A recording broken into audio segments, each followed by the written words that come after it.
Sandón. ¿Cómo está, diputada? Gracias por estar con nosotros. Hola. Hola, muchas gracias por la invitación. Y el diputado Jaime Naranjo. ¿Cómo está, diputado? Muy buenos días. Buen día. Gracias por la invitación. Diputados, queremos hablar de muchos temas, por cierto también varias iniciativas que se están generando ahí en el Congreso, por ejemplo respecto de cómo se va a ayudar a las personas que están teniendo dificultades con esta inflación galopante que tenemos en Chile. Pero antes de eso, aprovechamos a preguntarle de inmediato, diputado Sandón, ¿qué se puede hacer en un caso como este? Fíjese que la demanda por salud, yo me acuerdo perfectamente que cuando vino el estallido social era la segunda, si no me equivoco, de las demandas. Estaba pensiones, salud. Y bien se dice que muchas de esas demandas están ahí, no han sido resueltas. Esta es una de ellas, una salud que es dispareja, por decirlo de alguna manera, ¿no? Salud que se mezclaba con el tema de remedios, se hizo una ley, pero la gente dice que los precios siguen iguales. Bueno, y etcétera. Entonces, no sé, diputada, quiero partir por lo que estamos viendo ahí, ¿no? En estas movilizaciones. Esto de que tengan que viajar kilómetros y kilómetros personas porque no hay suficientes especialistas en el sector público de la salud. Mira, te quiero contar un poco la experiencia. Yo hasta el año pasado fui parte de la Comisión de Salud.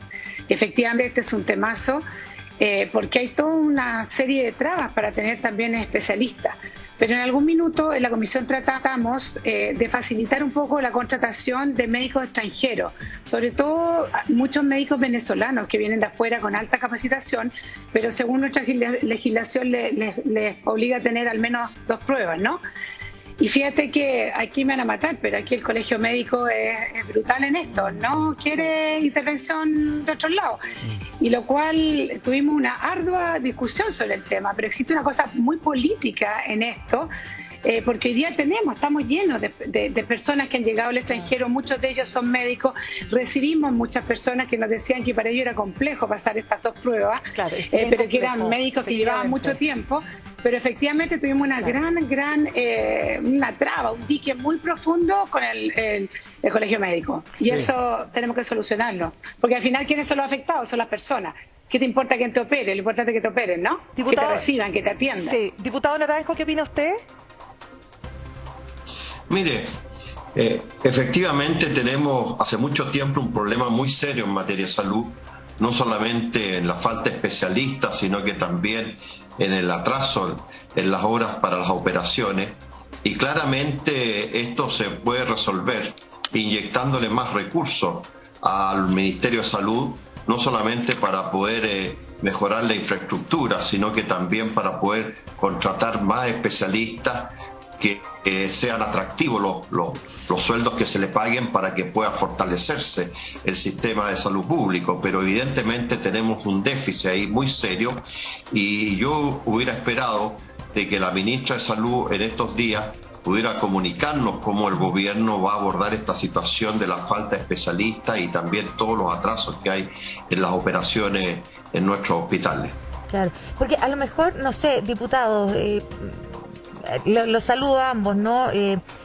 A lo mejor no es tanta el recurso, no es que ganen más plata los especialistas en el hospital, no debiese a lo mejor ser ese el incentivo, pero por ejemplo tener una consulta que dura 5 o 10 minutos en un hospital público versus poder tener una consulta que claro, efectivamente cuesta más en el sistema privado, pero tienen más tiempo también para tratar al paciente.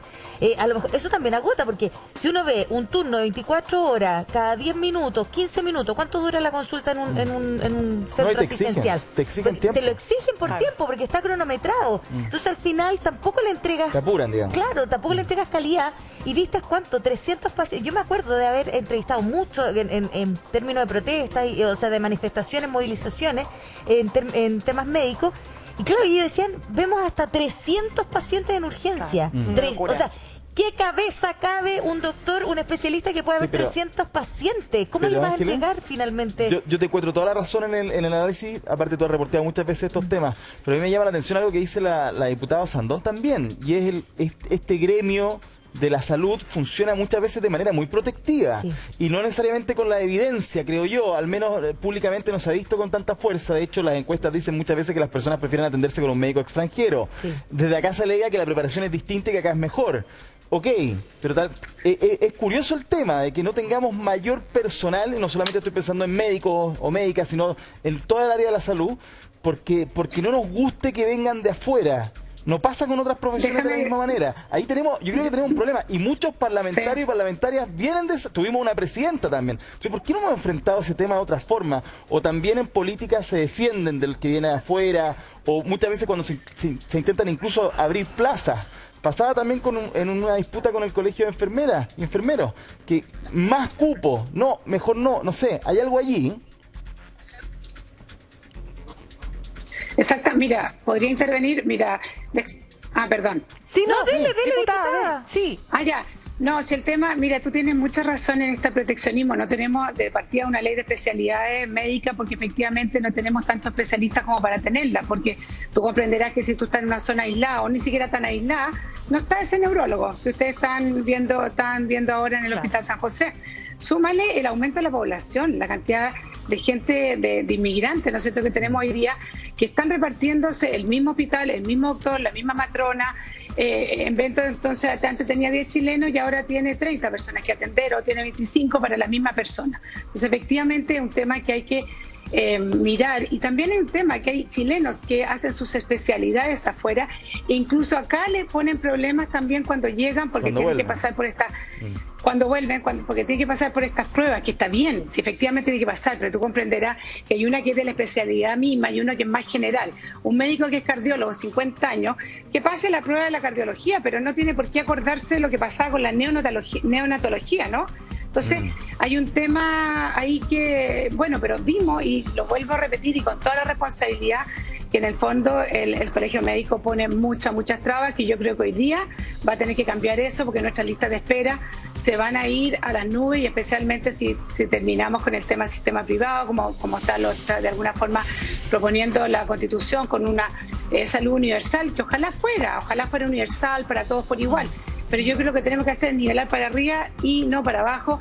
Y si tenemos especialistas que vienen del extranjero, que tienen una buena capacitación, porque además hay acreditaciones, aquí no es aceptar a cualquiera, aquí hay acreditaciones, tenemos relaciones, como quien dice, internacionales con muchos otros países en esta materia, pero lamentablemente en Chile le ponemos todas las trabas para que ellos puedan, y es por eso que se van. ¿A dónde se van? Se van al sistema privado. ¿Dónde están todos los extranjeros hoy día, los buenos médicos? Están todos en el sistema privado porque ahí los reciben, no les ponen las exigencias. Claramente. Diputados, sabemos que tienen poco tiempo, pero queremos seguir avanzando con otros temas. Uno de ellos tiene que ver con lo que pasó ayer, con el desalojo de la toma, ¿no es cierto?, que mantenían trabajadores de la refinería de Talcahuano, de NAP. Las declaraciones que hizo la ministra Siches hoy día en la mañana, ¿no es cierto?, respondiendo a aquello. Y, en tercer punto, lo que dijo Daniel Jadwe, que si pudiéramos pasar a revisar nuevamente ese tuit de Daniel Jadwe, y le quiero preguntar directamente a usted, diputado Jaime Naranjo, tratándose de su gobierno, ¿qué le parecen estas declaraciones? Podemos pasar a revisar. Ahí está.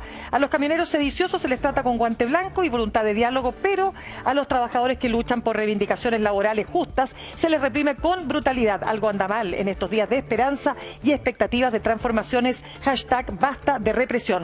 Diputado Jaime Naranjo, ¿Es esto, diputado Naranjo, disculpe, un palo en la rueda de esta carreta, ¿no es cierto?, de esta bicicleta, en la que está la ministra del Interior tratando, ¿no es cierto?, de tomar el control de su ministerio? Mire, yo creo que en relación al alcalde Jadwe, nos vamos a tener que acostumbrar durante estos 4 años que él va a ser un permanente francotirador del gobierno. Eso estilo y muy respetable será. Pero evidentemente yo creo que el gobierno tiene que dar señales muy claras en que va a restablecer el orden público en nuestro país, ya sea vía el diálogo o bien, si no se entiende, a través del diálogo, utilizando todos los mecanismos que las leyes y la Constitución le establecen. De tal manera que creo que en el caso de los camioneros, por cierto, que se vio cierta debilidad y se les permitió ir más allá de lo permitido, pero al final se ha llegado a un acuerdo con ellos. Y en el caso de los trabajadores de la ENAP, ellos tienen que entender que hay sectores estratégicos en el país que, por cierto, tienen muchos y legítimos derechos a luchar por sus reivindicaciones laborales, pero también por ser sectores estratégicos no se puede permitir que estén en una situación como la estaban ellos, impidiendo que se desenvolviera normalmente la actividad. Diputado, ¿cuál es la debilidad que usted observa en lo que pasó? Porque atendiendo lo que dice Jadwe, ¿se los trató con guante blanco, dice él, a los camioneros? Mire, Yo en relación a la situación de los carabineros tengo mi punto de vista y creo que se debiera haber actuado con mucho más energía que la que se actuó. Por cierto, el gobierno privilegió el diálogo y logró superar a través del diálogo ese conflicto. Y en el caso particular de los trabajadores de la ENAP, se ha conversado con ellos, pero ellos han querido sostener y mantener su movilización. Y les reitero, cuando se trata de sectores estratégicos, los trabajadores deben entender que por ser sectores estratégicos la situación no se puede llegar a los límites en que están llegando ellos. De tal manera que se tuvo que dar esta medida extrema, pero por bien del superior país. Diputado Sandón, ¿qué le parece a usted todo esto que ha ocurrido en estos últimos incidentes? Tenemos lo de NAP, tuvimos lo de los camioneros, las declaraciones de Daniel Jadue y las propias declaraciones de la ministra Isquia Siches, que dice, bueno, hay que, digamos, atender el bien mayor, que es de asegurar abastecimiento de combustible a todo el país.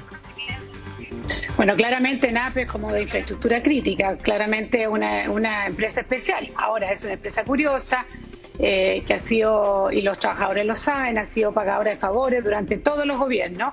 Nosotros tuvimos una comisión investigadora que fue bien lapidaria, así que los trabajadores saben el piso que están pisando. Ahora, se mandó un dialogador, se mandó, y no quisieron dialogar con él. Entonces, por eso que se toma al final esta acción de desalojarlos, porque se hizo un intento de parte de la empresa de dialogar y no hubo caso. Ahora, la exigencia de ellos, de los que son independientes, que quieren homologarse a los que son dependientes de NAP, es altísimo el costo también para la empresa. No es una cosa de 2 minutos, es una cosa altísima. Entonces, eso hay que tomarlo con el tiempo, verlo bien, y bueno, y muchas empresas tienen esta subcontratación y no necesariamente pasan a ser empleados de la misma empresa. Así que yo creo que tienen que hacer una mesa de trabajo, pero yo estoy de acuerdo con lo que hizo el gobierno, porque trataron de dialogar, la empresa mandó un abogado, creo que era el encargado de esto, no quisieron dialogar con él, y esto es algo crítico, es una empresa, como pudiéramos llamarla, como lo dijo el diputado Naranjo, estratégica, o sea, no es llegar y tomarse nada. Sí. Diputado... Hay que entender... Sí. Mire, solo para redondear la idea, hay que entender de que son muy legítimas las demandas que puede tener el gremio de los camioneros, como también los trabajadores del ENAP. Pero creo que todo tiene su límite, y cuando se cometen excesos, evidentemente hay que actuar con la firmeza de la ley y la Constitución, pero con la prudencia necesaria para no generar males mayores. Y yo creo que el gobierno en ambos casos ha tenido una paciencia infinita para escucharlos, para dialogar tanto con los camioneros, con la ENAP, pero cuando usted llega a situaciones límites que no quieren el camino del diálogo bajo ninguna circunstancia, no le queda otra alternativa que ocupar los instrumentos para restablecer el orden. Y eso lo van a tener que entender toda la gente en este país. Siempre el diálogo, camino el diálogo, pero si a través del diálogo no quieren entender y se hacen todos los esfuerzos, porque a veces se piensa que el diálogo es sinónimo de debilidad, muy por el contrario, yo creo que el diálogo es un sinónimo de firmeza, de convicción, y se llega a situaciones extremas de último momento, como lo que hemos asistido en estos días, por falta de diálogo de quienes se niegan a dialogar. Pero el espíritu del gobierno, y creo que eso hay que valorarlo siempre, es poner el diálogo por delante antes de recurrir a las fuerzas policiales. Bueno, ayer pasó, para ser justo, estábamos nosotros anunciando de que en pocos minutos, ayer fue, que en pocos minutos se iba a generar esta movilización del No Más TAG, y resulta que llegó el Ceremi Daza precisamente a conversar con los dirigentes de esta organización, de esta agrupación, y se desiste finalmente de hacer esta movilización, y se acuerda entonces una mesa de trabajo para el próximo día miércoles, para mañana miércoles, claro. Sí, pues para mañana miércoles, y en definitiva ahí se iban a ver los lineamientos y qué es lo que se iba a hacer en esa materia. Entonces, y ahí se terminó, y dice las bases, bueno, la verdad es que vamos a esperar esta reunión y el jueves determinaremos entonces si seguimos o no con movilizaciones. Ellos iban directo a cortar la salida del aeropuerto acá en Santiago, esa era la intención original. Entonces uno dice, claro, ¿es la fuerza? ¿Es este el modo que tenemos que llegar a conversar? O también lo vemos desde el vaso medio lleno, efectivamente se están generando instancias de diálogo y este gobierno va con esta línea. Se lo pregunto a usted, diputado Sandón, porque es súper delgadito este tramo. Mira, yo creo que el diálogo, como dice el diputado Naranjo, siempre es el primer camino, claramente. O sea, pero claro, tal vez tenemos un gobierno que usó mucho las movilizaciones y en el fondo a veces tampoco criticando mucho el tema de la violencia que a veces se da en estas movilizaciones. O sea, de alguna forma están pagando un poquitito algo que sembraron. Pero efectivamente, al menos los dirigentes que yo conocí en AP, muchos están relacionados con el Partido Comunista también, a la cual Jadwe también pertenece. Entonces, de alguna forma, también se siente cómodo haciendo ese tipo de declaraciones. Así que yo al menos pienso y coincido con el diputado Naranjo que el diálogo siempre tiene que ser lo primero y dialogar con personas que realmente estén dispuestas a dialogar, no con personas que vengan con los resultados listos, porque eso a veces pasa, que las demandas son tan concretas, tan brutales, que vienen con la solución ya dada. Y eso es lo que complica cualquier diálogo, por muy razonable que sea la demanda. Oye, yo lo siento, pero me tengo que ir a la sala. Vaya nomás, pido todas diputada. las disculpas del caso. Lo entendemos, no se preocupe. Vamos a estar en contacto con usted en otros momentos. De todas maneras, muchísimas gracias por haber estado. Quedamos con el tema pendiente que del IFE, del invierno, que es muy vamos a conversarlo. simbólico y me encanta. Sí, de todas maneras, lo vamos a Gracias. conversar precisamente con el promotor, ¿no es cierto?, de este bono, que es precisamente el diputado Jaime Naranjo, que es un bono, a ver, diputado, Mire, explíquenos. se lo puedo explicar en Eso, 5 segundos. por favor. Vamos a contar, Se lo puedo explicar en 5 segundos. Vamos, explíquelo completamente, más que 5 segundos. Mire, esto es muy simple. Se trata de entregar durante los meses de invierno, junio, julio y agosto, un bono de invierno o IFE de invierno que se pague de 50.000 pesos por cada integrante del núcleo familiar. Eso significa llegar aproximadamente a 6 millones de personas y además a alrededor de 5 millones de hogares, particularmente partiendo la base que la gente que sería beneficiaria sería la que estuviera por debajo del 60% de vulnerabilidad. Ya. Eso significa, en términos de gastos de transferencia, de alrededor de $1.000 millones mensuales, que creo que es una medida mucho más positiva y que no generaría tantos trastornos inflacionarios en el país como sí lo podría ocasionar un nuevo retiro de los fondos de los AFP, que significa inyectar más de $15.000 millones en la economía. De tal manera que yo espero que el gobierno acoja este planteamiento de este bono de 50.000 pesos por cada miembro de la familia hasta un monto máximo de 200.000 para todos aquellos hogares que tengan más de 4 personas en el hogar. De tal manera que creo que es una muy buena medida, que creo que podría ir en ayuda principalmente de las mujeres que son jefas de hogar, de aquellos trabajadores que no están encontrando empleo en estos meses de otoño e invierno, y creo que si bien es cierto es valorable el alza del salario mínimo, es valorable el alza de la asignación familiar, el subsidio familiar, pero creo que aún es poco para las necesidades que la gente tiene. Claro, porque uno puede decir, evidentemente, ¿quién se podría oponer a ayudar a las familias en el difícil momento que estamos viviendo? Y usted dice 50.000 pesos por carga, máximo 200.000 pesos. Suena muy bien, pero pensando en el costo para el país, usted dice $1.000 millones mensuales. El IFE anterior eran 3.000, o sea, es un tercio, pero sigue siendo mucha plata. Y uno de los principales objetivos de este gobierno, al menos lo que hemos escuchado en la voz del ministro de Hacienda, es que mantengamos en regla, que seamos responsables fiscalmente, que retrocedamos frente al alto nivel de gasto que estábamos llevando. Entonces, no sé, esto se suma a los $3.000 millones también del plan Chile Apoya. ¿Tenemos toda esa plata? ¿Podemos gastar tanta cantidad de plata? ¿O usted dice, bueno, las personas lo necesitan, después vemos? Mire, le puedo hacer una observación súper simple.